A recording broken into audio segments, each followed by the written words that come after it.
Yes, and there we are again with a new episode of Dance Gems. And today we're going to talk about Kinesphere in dance.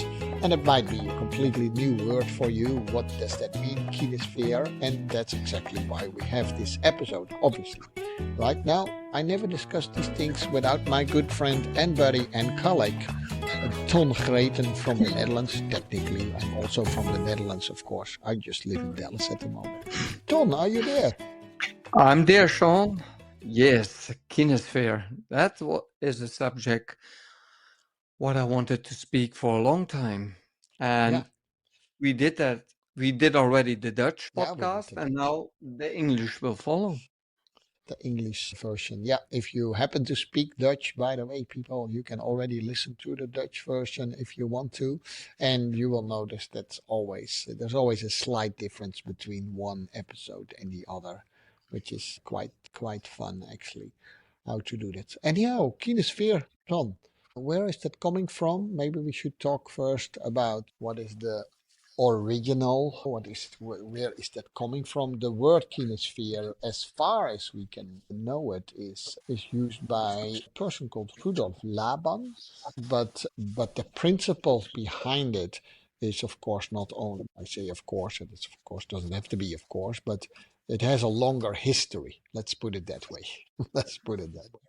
Yes, a much longer history. And we will, how you said, that how you can tell this in English, we do it layer by layer and come to a certain point, hopefully that it will be also clear for you. Yes. Yeah, one of the things that you find in Kinesphere is that the body is used for measurement and movement and to approach it from there. And that's in itself not an original principle, right? That goes way back before Christ, as we say it in the way we see time in years, where people try to define measurement in and use the human body as the origin for measurement. John, you did a little research on there. If I'm correct, you go all the way back to Plato. Yeah, to Plato, yeah. Wow, Sean, yes. It's about 400 years before Christ. So that's so long time ago. And these people were really big thinkers in our world at that time. And still of this philosophy are still in our time now used. But it goes back to the Vitruvian Man or Vitruvian Man. I don't know how you pronounce it. Vitruvius. Well, and he put the massa or the human body as in his proportion and in harmony in a square.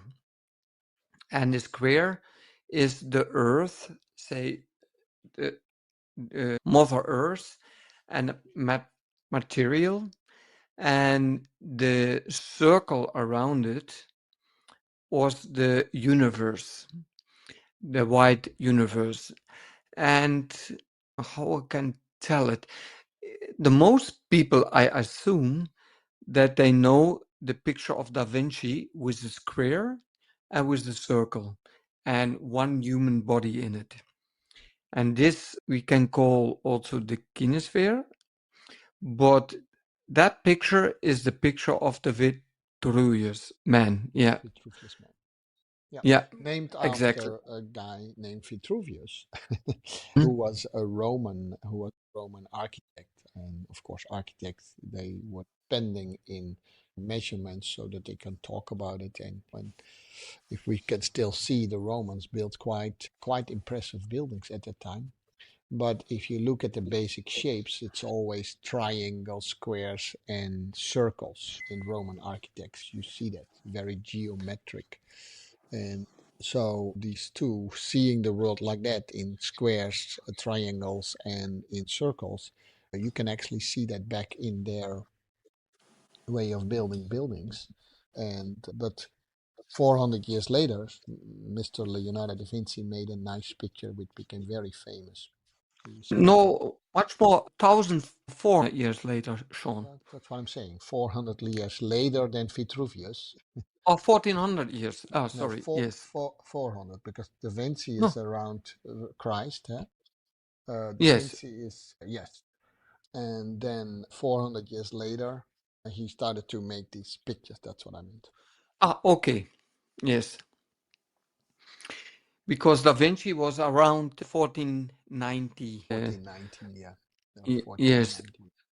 And he And put so, it as an art form there, yes, the human body, in that square, in yeah, and also in mathematically from the nature, everything he put everything there, and he was inspired by this yeah. I mean, Victorious Man. and that in itself is already almost 2000 years in the making. Eh? And Yes, wow, incredible. Yeah, we now, again, about 600 years later, are still talking about it. yes, And 600 years later, yes, yeah, that's amazing time span. And then it's not 100%, but we could say that's for us still pretty two-dimensional. And then Laban, who was busy with movement, he was a dancer. If you don't know who Rudolf Laban is, Rudolf Laban was a dancer, and he is one of the first who tried to notate dance and movement in a sort of system, and that's now called the Laban notation. That's further developed by his students, by the way. And one of the things that Laban talked about was the kinesphere and using the body to describe how far you can reach and all these kind of things. And yes. Maybe we can explain the kine and the sphere, Sean. yeah, Maybe that makes sense for our listeners. We can put the kine as movement and the sphere as a circle around that body, and it is like you are in a look through bubble where you can go in and go over the water with and over the ground and earth. And this bubble where you are in, you can touch the ends of it, of the bubble. The mostly it's plastic or something like that, and very flexible.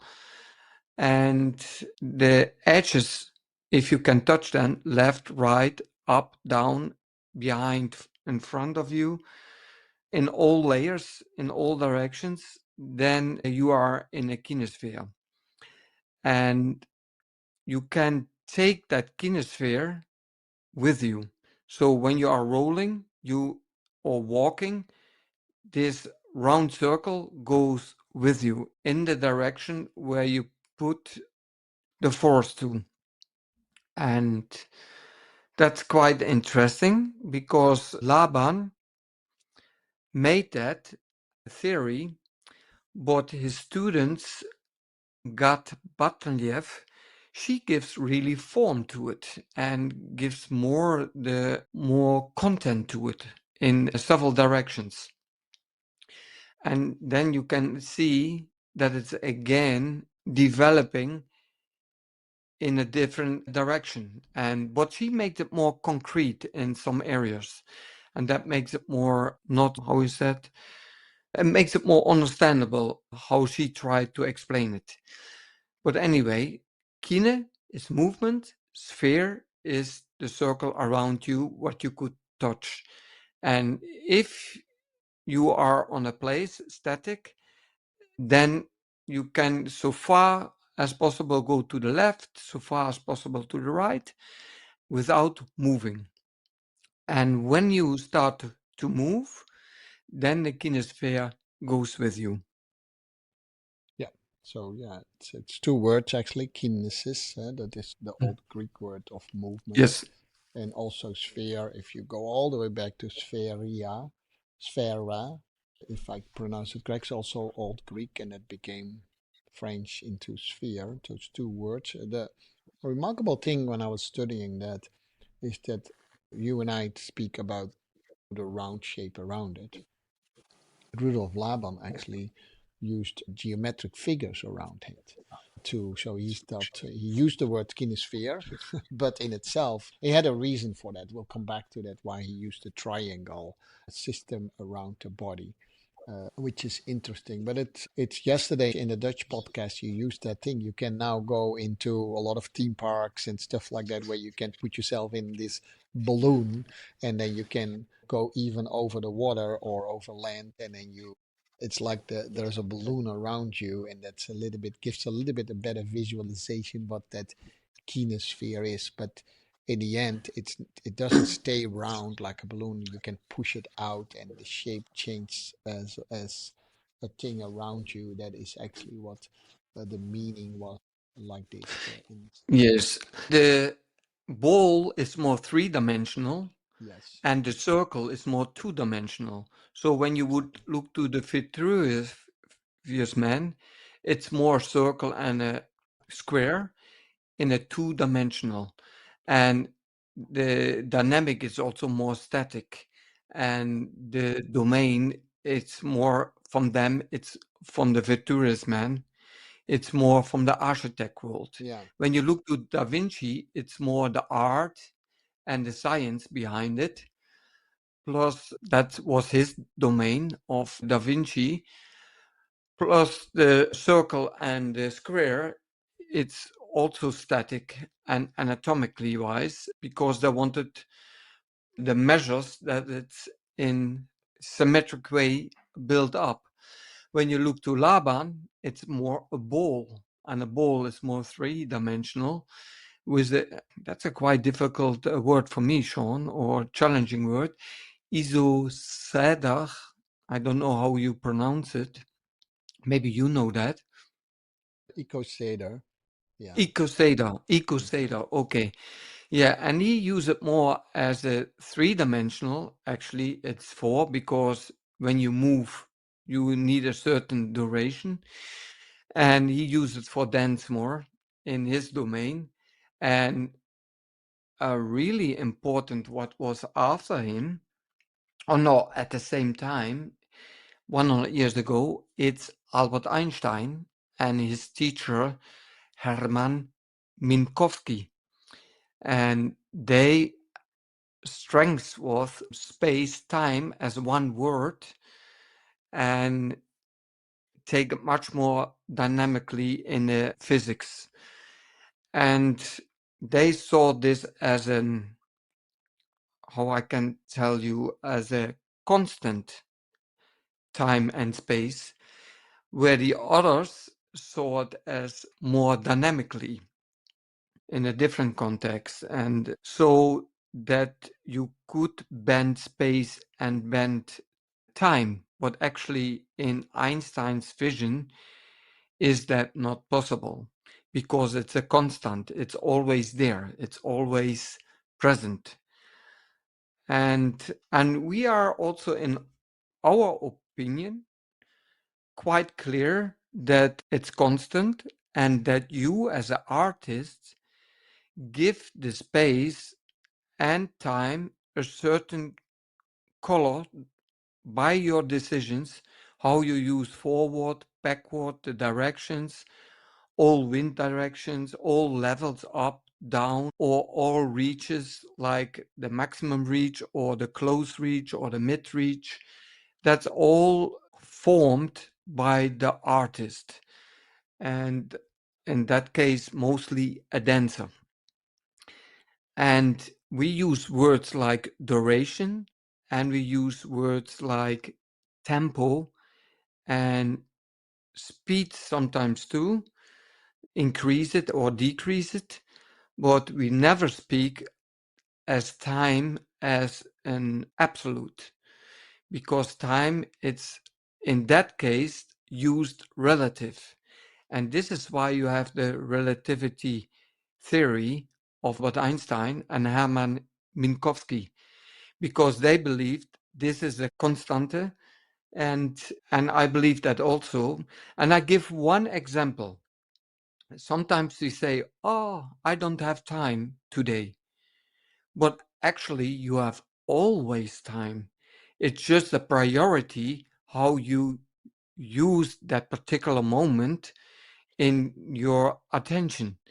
And if you would use it and say, yes, I don't have time to go to my friend, actually you say, I have different attention to different place. That this is actually what you're telling. And this is why time is always there, but you fulfill it only differently.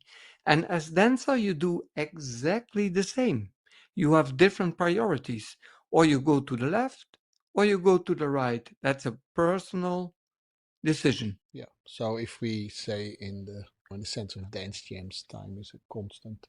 What we mean is that I said it in the Dutch podcast too. Is that it's always there. Time in itself, as a physical principle, is of course a relative. There's a Yes. relative between the mass and the duration and the speed of time. But you can, and I always use this as an example, Tom. If I would say to you, let's have coffee, you're automatically think, yeah, okay, but when and where? So you always would couple the two together. If I say let's have coffee in Maastricht, which is a city in the Netherlands, you would still say I would love it, but when? Or if I say, let's have coffee tomorrow, you still would say, "Yeah, no, I would love to have coffee with you tomorrow, but where?" So time and space are, as we write in the book Gem, are so connected, and that in a Yes. movement, that's a it's a constant thing in there. If you want to describe something and you want to say the place, you also have to mention the time, otherwise you make it still. And movement cannot be still. It's a process.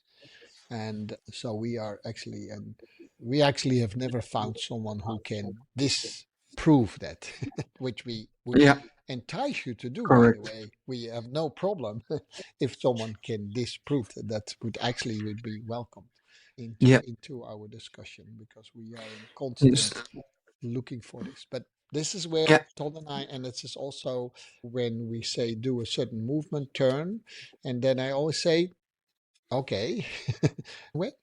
And what is the duration of the turn? So there's always a Yes. time and a place connected Yes. to the movement you do. Maybe I simplify it even more, Sean. You cannot change the time and you cannot change the space where you are in.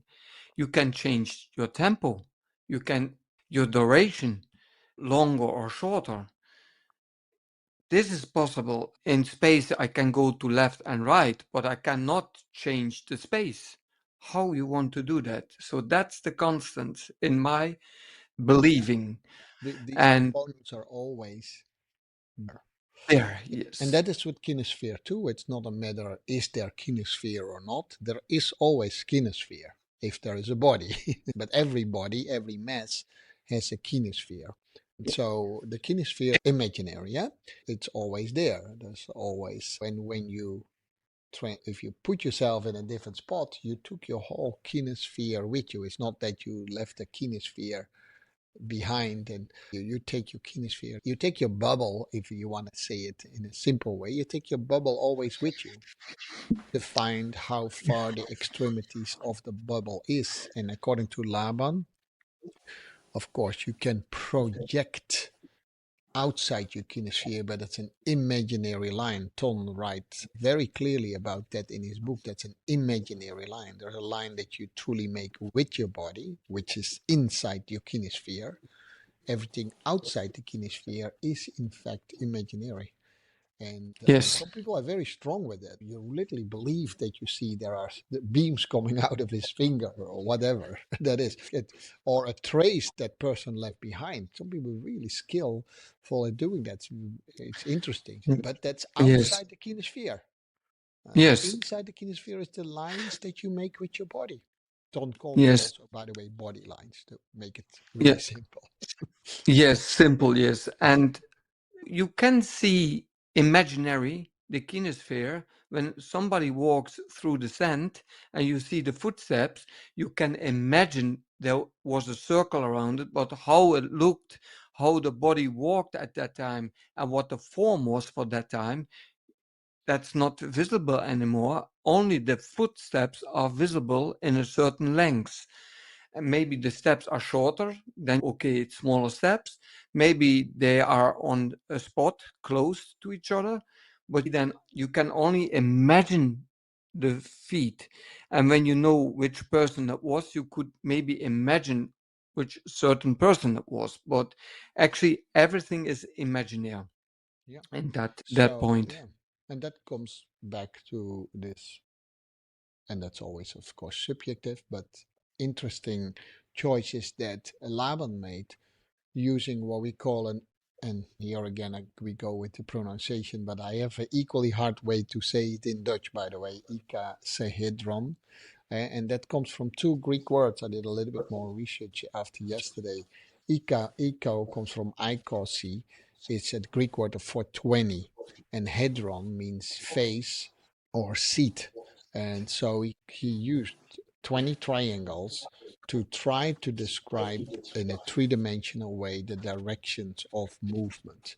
And that's where that's coming from. And it doesn't change the relative. So if you look at visuals, you can just type in YouTube Kinesphere and you will see this person with these weird triangles around him or her. And so Laban used these 20 triangles, triangle faces, I should say, to describe the direction up, down, diagonal, which what we do in Gem 2, by the way, to the direction of the body parts in the kinesphere. And that's a pretty hard attempt to do, because make any movement that you make in daily life and try to describe exactly all the movements that your body parts make. You need pages of text. And it's not that easy. We say we go forward, okay, but my arm swings. Does my arm, when I move, all the way go forward? No. Sometimes one arm moves backward and goes straight backwards, or it's almost like in a circular movement. You will find out that when you try to describe movement, that's a hard challenge to do all the body parts. That's why Ton made a choice. Let's start with 10. Let's see what the original movement is. Flex, bending, and rotating. And if you do only two body parts and try to describe those in a movement, you already and then what's the duration of the movement? What's the speed of the movement? You will find out that's not easy. Laban was the first one who tried, as far as we know, tried to do that in the kinesphere and use those triangle to at least only use the spatial up, down, diagonal, the pathways is as we call. He called it that too, by the way, and we call it in that in Gem 2 to describe the pathway of a body part within the Mhm. kinesphere. I thought it was, and of course, luckily his student Imgard took that over to go even deeper and make it teachable. Make it teachable. Yes. We not per se build on him, but we of course have overlap there. It evolves. It Yes. evolves. Yes. And Yeah. we saw in our method the jam, the square of Da Vinci and the circle, or the ball in Yeah. Laban, the ball is then the sphere where you are in, the kine where you are moving in, but the square actually is the space where you are at that moment. So now we are in our office. So that's the square where you are in. When I go to my dancing room, this square is different. It's larger or bigger. And when I would go to an elevator, then that square is different. And the kinesphere in that square is also different. And also where your limbs and your reach, the maximum reach, is also different, because maybe you are limited by that box. And if the box is quite huge, then you have to take your kinesphere with you. And in an elevator or in a car, it's a little bit more static. I don't want to say completely static at the place. Of course, you will move into that one, but it's more limited. So I hope you can see that picture, how we can see Yes. that too, Yeah. and imagine that too, because you have to imagine that. You And cannot see it really. to talk about picture, Ton's picture changed because his camera zoomed in completely. But it was really good because you talked about when the picture changed and suddenly you were very big in the camera. So you are pretty, you actually did not change size. Actually, it is only the perspective that we change, which is a whole new topic. But so it looks like I'm further away from the camera than Ton, and therefore I look a little bit smaller because the zoom has changed a little bit. Yeah, see, so he's not Ton is not in essence getting smaller, but it looks like it. See, Yeah. it was perfect timing, Ton. Yeah. Coincidence, Sean. Coincidence. Yeah, coincidence. Coming from also from Greek, and that means coincide. So some people say coincidence doesn't exist, and then I had a good friend from Austria as a mathematician, and he said actually that is a wrong way of saying things because that means coincide, and that means two things happen at the same time. So it is not if people say coincidence doesn't exist, actually coincidence is always existing. And so there was one of these funny things Yes. about language. Yeah. What was beautiful, I think, with or is with Laban, he gives it more a word for it, kinesphere. I like the word also because it's movement in a particular space, sphere, and give more, how you say, your personal space, how you color that in directions, in dimensions, in levels. And this is why Albert Einstein called the dimensions in a four-dimensional way, space three-dimensional and time the fourth dimension. And we put it a little bit even more further than them because we call also the fifth dimension. It's your conscious, your brain. And your brain or your conscious and that awareness in it forms the other four Ds, time and space. And this is how you can color it then as you as person in space and time. You can hear me in space, in time. And you give it a certain duration, a certain increase or decreasing, directions, levels up or down. It's so personal that you not can point it exactly for everybody exactly the same. That would be impossible. And how you can use this space and time is endless because they are constant, but you have tools for it. The directions, the levels up and down, and all levels, all directions and doesn't matter where you are going to with your limbs in that ball, and how you use the time with it. Time in is there, but how you color that.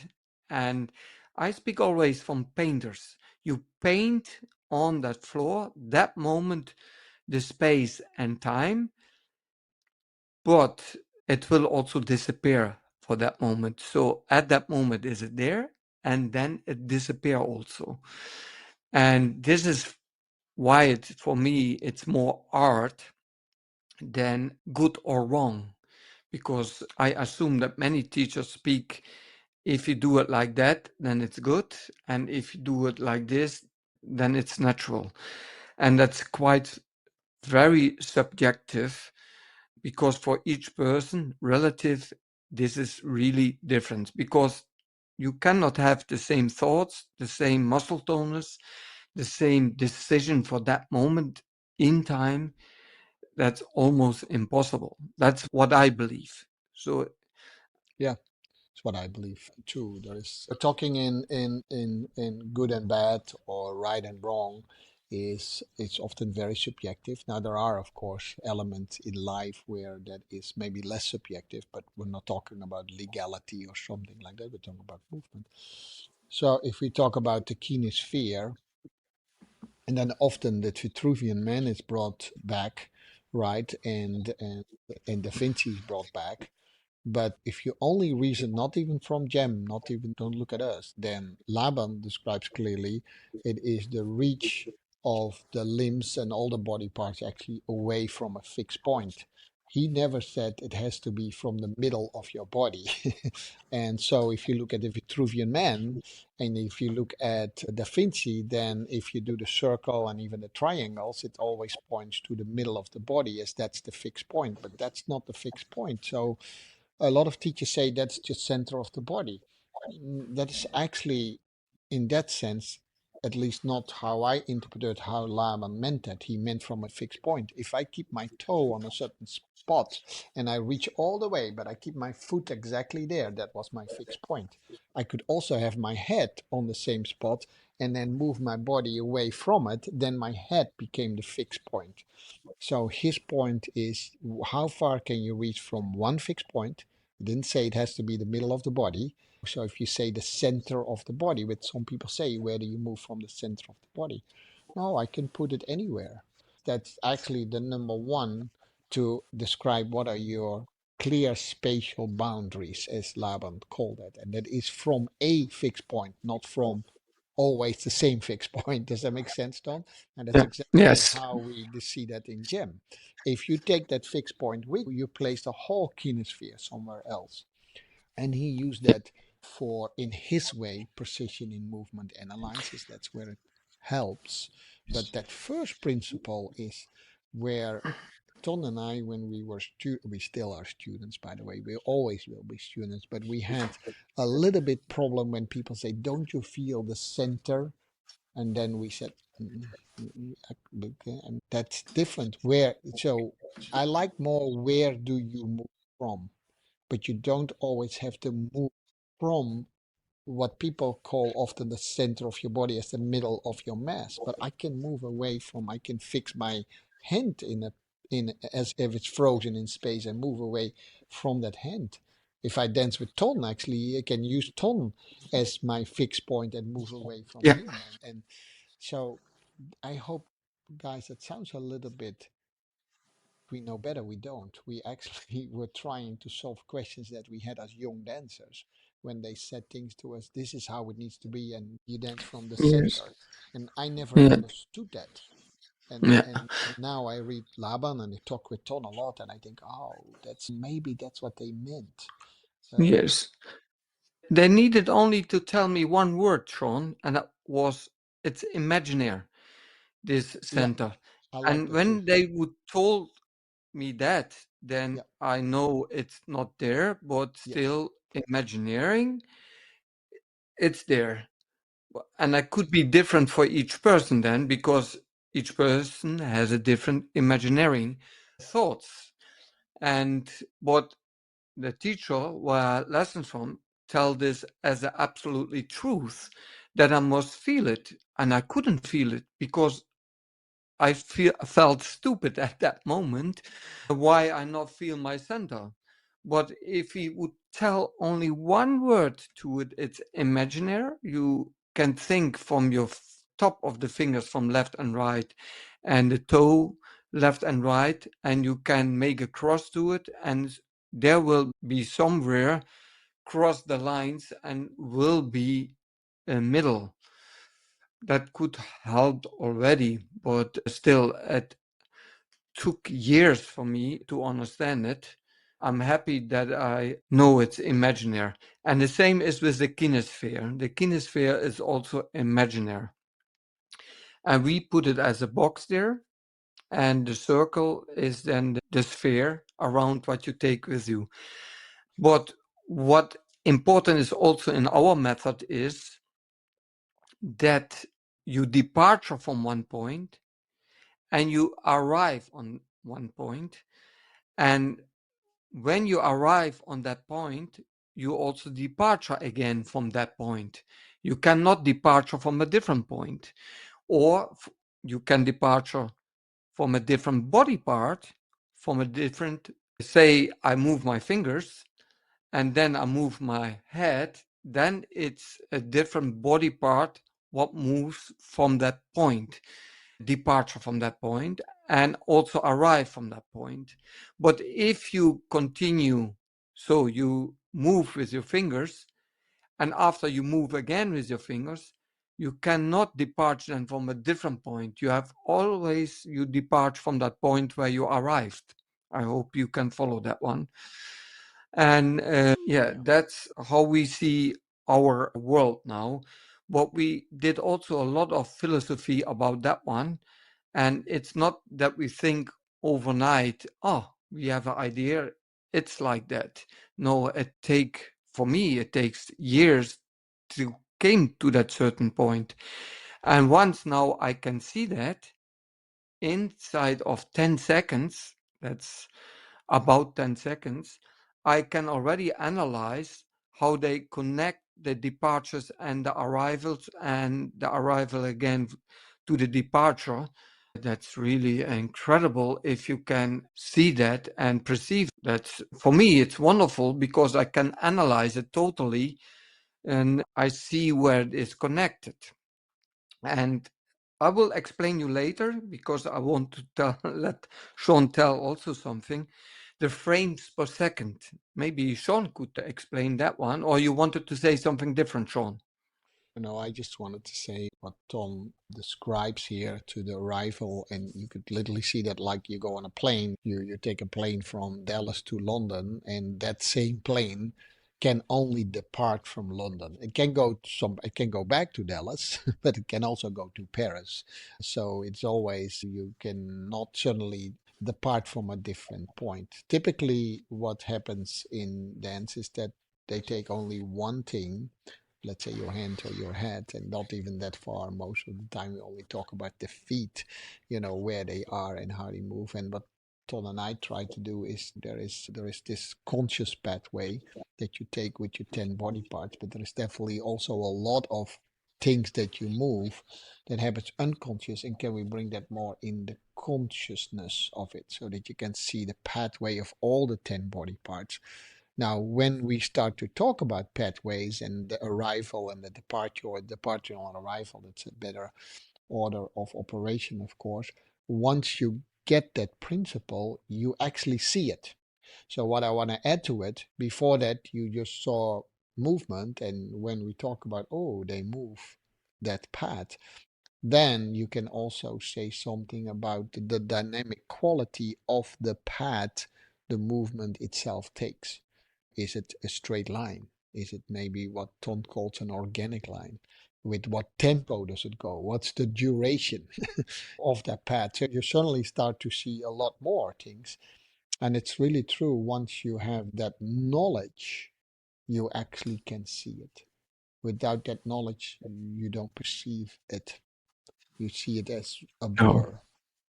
That's the Yes, only you thing I wanted see. to add, and that's what you were describing. And now, what happens, Tom, very often is that people like to break it down in little pieces of little pictures, and we call that a frame. And the more frames you have per second, the more nuanced you can see the movement. That's a really good thing. With modern technology, we can actually do that. I always believe there is one risk in that. If you only fixate on one picture, then you stop the movement. You always need to see it in a sequence of pictures. Now, you don't have to do anything to me, but people sometimes are fixated on, they want to stop everything, and we have taught ourselves to think in pictures and not in process. And with Gem, we struggled that in the beginning, but we always talk about movement as a process. And you can analyze it frame per second. Let's say 100 frames per second. You have Slices in 100 1 second. slices, but do know that every slice is a transition. And Ton and I talk often about the value of the transition. Otherwise, you get a very chopped off thing. No one can actually consciously do 100 frames per second as a movement, by the way. But they can, some teachers teach them to do one frame per second as a movement, and that's how they look. Yes. And that's a one frame per second. And I make a little bit of a joke about it, but there was a time when they said, "Oh, you have to look good in every picture." So then we go to the human ability, and that doesn't go very much further than the one frame per second, which is in a time duration. That's really big steps. Does that make sense, Don? And that's why we Yes. get these choppy movements. Because we Yes. talk about transition, and you called this, I think it's a beautiful word, that is this break of form and then build the form again, break of form, break the form. Yeah. That's Break. it's Yeah. yeah, Form retention, and form break, yeah, and form blending. yeah, that's And the blending is absolutely when it goes from one form to to another the other, form. and that principle, it's literally, yeah, I think it's well, I'm totally crazy about your method.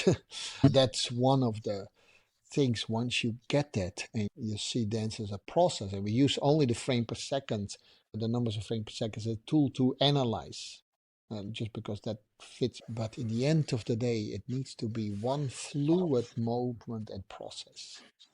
Yeah. And actually, to blend, you need only three movements: bending, stretching, rotating. Yeah, Not brilliant. more than that.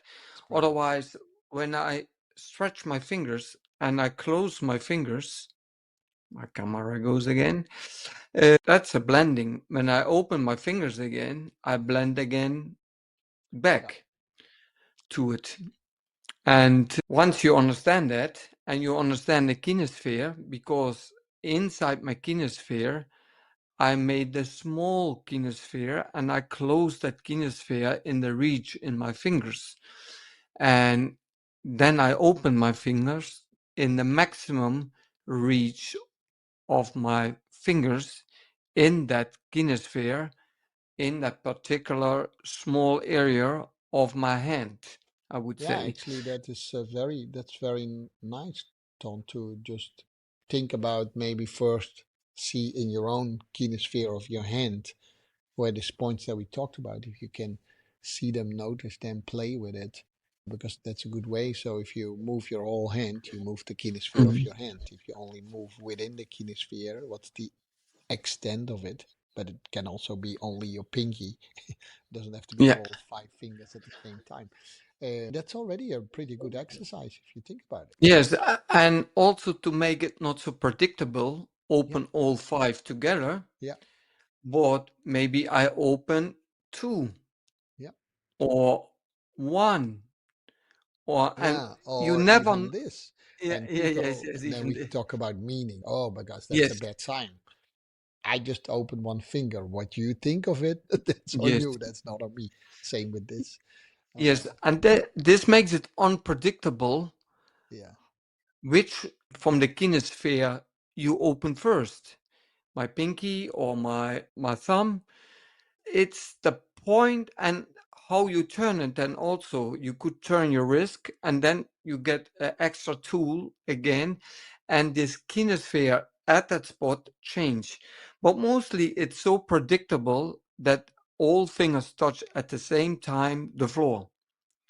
But it's not necessary. You could also touch one finger or four fingers on the floor or three. Try to be unpredictable in how you use the decision when you open which finger and in what place you put it there. And then you give your decision much more color in spacing and timing as a constant, because you give then the certain duration and the certain place where it will be. And as a perceiver, for me, when I watch to it, that makes it more exciting for myself because I never know what will happen. And when it gets predictable through the kinesphere, what you have practiced where the joints always are going, yeah, try to manipulate that sometimes to a certain point that the space time gets really, it's a constant. it's how I said it. I wrote it down, Sean. I will take it with me. Space by itself and time by itself will completely vanish into a mere of shadow. Only the unity of space and time will endure. So that will be constant there. And you, as the artist, give that color.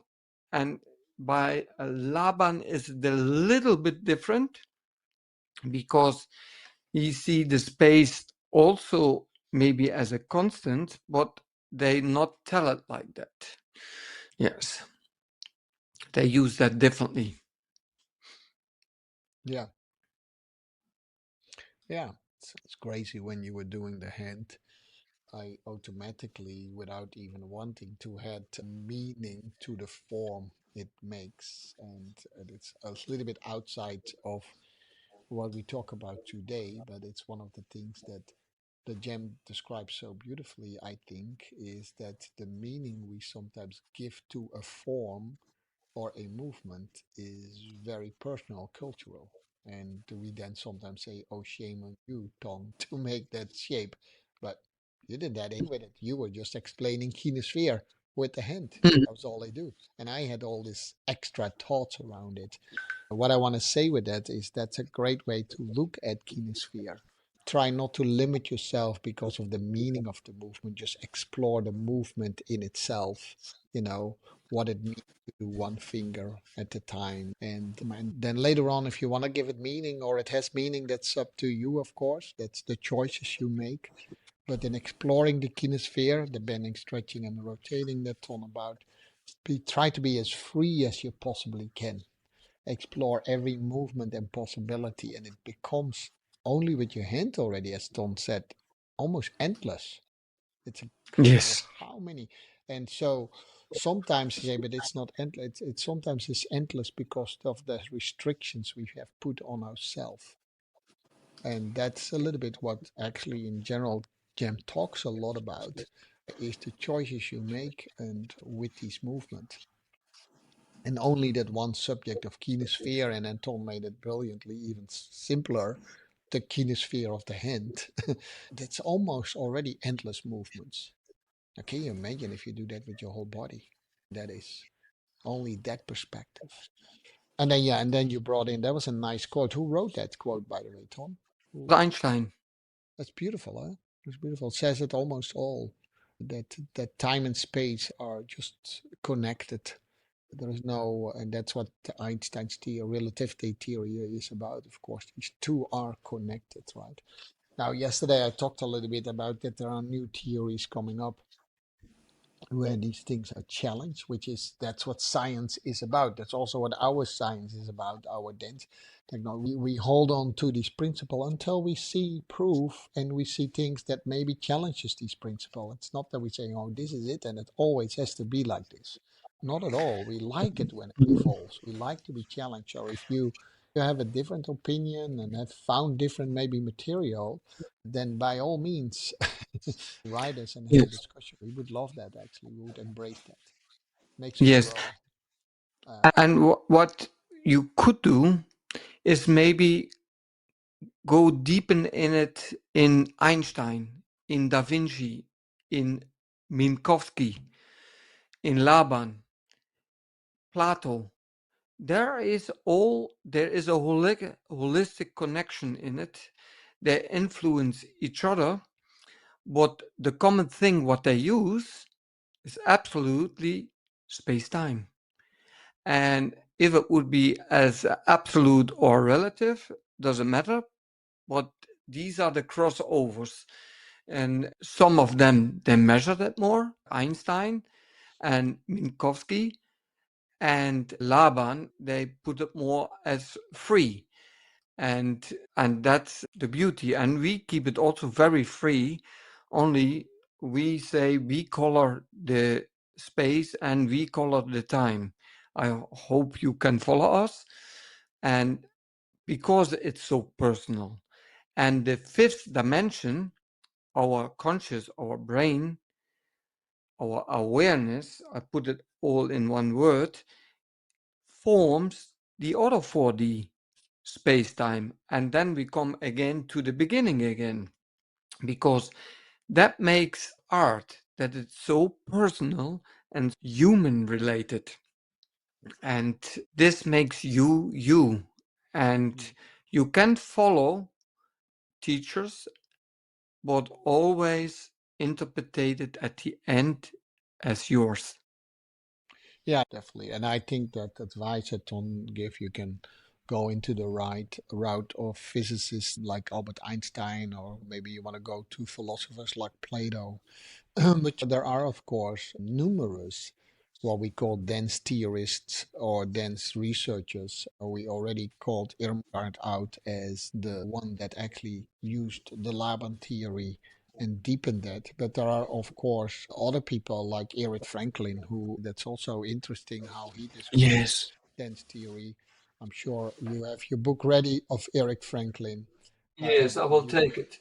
you have Yeah. Martha Graham, who started what we call now contemporary dance, although that's a while ago, but that's the person who actually tried to go away from the classical ballet. Yeah, Eric Franklin through imaginary. And so it's literally, it's you will see that these sometimes they maybe challenge each other's theory, but there's a lot of overlap and there's a lot building on and evolving. Laban, in the time perspective, is definitely revolutionary, but there are a lot of people after that. And so do that. You have whatever Doris Humphrey is something that I looked at, and I found an old book from her and see how that has changed. So also that's also modern dance and going a little bit trying to go a little bit away from the classical paradigms of classical ballet. So Doris Humphrey and Martha Graham came from that classical ballet and tried to change that. Yeah, to break that. To And break, and not to say it's wrong, they just wanted to add no, no. something to it. Yes. And that is actually, if there's one message that Gem does, then that's actually that. Do your own research, make it your Yes. own, but use material that other people already use too. I sometimes come across dancers, no, I want to do it on my own, and they just go put themselves in a room. And then that's a way to do it too, and I think you should do it too. But do know that there are people who have spent years in researching that, and it's really great to just explore that and then make it your own. Yes. Actually, you have a bodily, subjective experience of space-time through the kinesphere. Yeah, And once you can catch that, of all these wonderful thinkers, once you understand all these people like Einstein, Minkowski, Laban, Da Vinci, you have not to understand everything, but even when you start the basics of them or the small things, you can reflect that to dance and you yeah, can color then that space time and you can embody that. And uh, that's yeah. so wonderful. But if you not understand it, you can Yeah, only follow you what your can. teacher say. You can, and then you have find maybe your own area that you are more interested in, and then explore that, and maybe you can add. So there's definitely a time. Everyone knows that I do a lot of work in in healing from trauma. So one of the people that wrote about that from a movement point of view is, I'm not sure if I pronounce his name correctly, Thomas Hannas, and he described it, but personally, I am very intrigued by the dance style that I come from, which is always within a couple and how to use each other's balance and weight and kinesphere to do that. And so I discovered quite a few things in the somatic healing to do that. And it's not the absolute truth. It's just my path brought me there. And that's what Ton and I try to explain. Build on shoulders of others and then find your path within that. And it's remarkable where it brought Ton and me. If it comes to talk about dance, we can do it the whole day, every day, and come again on new things. And it is, but we still build on shoulders of others. We just don't throw that Yes. away. That is, be smart. Just use knowledge that has been written there. You can reject it. You can embrace it. You can build on it. But completely in a vacuum, trying to develop something is possible, but you miss an opportunity. And this podcast We try to give you as a widest variety of topics that we have. Today we talked a lot about Kinesphere and Laban, but I feel And like we Einstein, and Minov- Einstein, Minovsky, and Minkowski, Da Plato, Vinci, and Da Plato. Vinci, Yeah. and the Vitruvian Man. Yes. And so we scratch always the surface a little bit. If you say, hey, that theory that Tom told about time and space from Einstein, I am interested in that, just go. Nowadays with AI and with Google and with YouTube, there's so many of you don't even have to leave your chair if you don't want to research it. That has Yeah. a nice library behind him. If you would look to the left of mine, then you would see a similar stack of books. And you could do it the old-fashioned way with the books. We do that, but nowadays there's so many ways to do it. Inform yourself. That's what I wanted to give at the end of our podcast on about Yeah. Kinesphere. Thank you very much, Sean. And it's I'm always getting very enthusiastic about these things, and I'm always surprised on even within our own podcast how much you and I learn within that. Yeah, Like or discover. Huh? discover like Uh, your kinesphere of the hand, and think, oh, man, that's a great way of explaining it instead of the whole mhm. body. Our own experience with the center, don't you feel it then? No. Yeah. Until someone said, hey, it's imaginary, you can feel it wherever you want. Oh, but yeah, I got that. Yes. Beautiful, Tom. Do you Yes. want to, before I say we're going to close, do you want to say something at the end? See, I'm learning. Um, yes. Try to listen again, probably. Maybe it's the podcast for you a little bit that you not can catch, but try to research to these people. Put Kinesphere in the search machine or in ChatGPT or wherever you want to put it, or on a social media or on YouTube channel. Then this discover. Don't Yeah, trust us. Don't believe us. Follow your own path. But if you use it as study material, that's fine. You use it for your own development as a dancer, that's fine too. Once you will discover that, so it will be. endless. Beautifully said. Can I say the last word this time? Because I found a Yes, quote of course, from Sean. a Yeah, person called Viktor Frankl. And Viktor Frankl said, between stimulus and response, we are today your stimulus. And before yeah, you react your response, there is a space.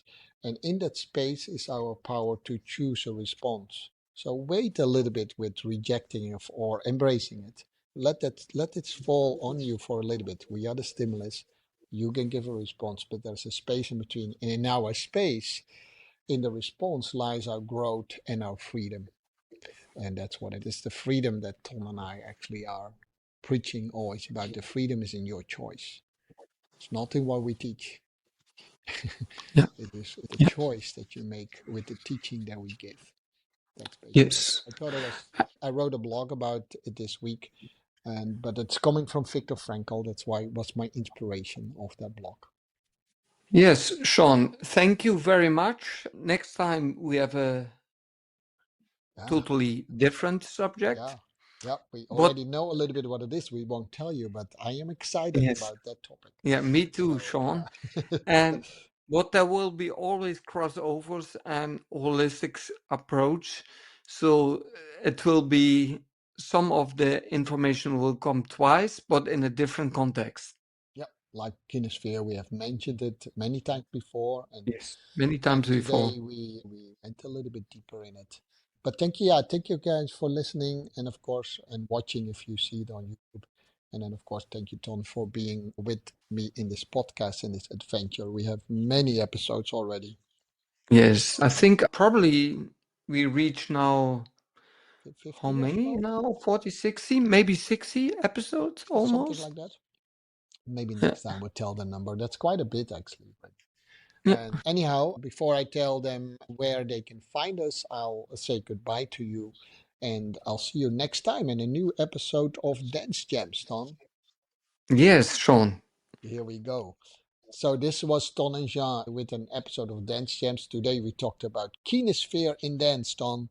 I'll hope to see you back next time with another intriguing and interesting episode of Kinesphere. You can find us on Spotify.-dance. No, you can find us on Spotify, on dancegems, and Apple on the same, YouTube at Ton Greten's podcast. On the website, it's www.gem.dance/podcast. And of course, we also have a Facebook with the same name, the Dance Gems. And we nowadays also have a WhatsApp group. You have to Yes. send either Ton or me a little message, then we can see if it's a good fit. We like to have active members there. And so I think it will be. So just don't be afraid to ask us, and we'll hook you right up, so to speak. Now, with that, we say to you, bye bye. Goodbye. Thank you for listening.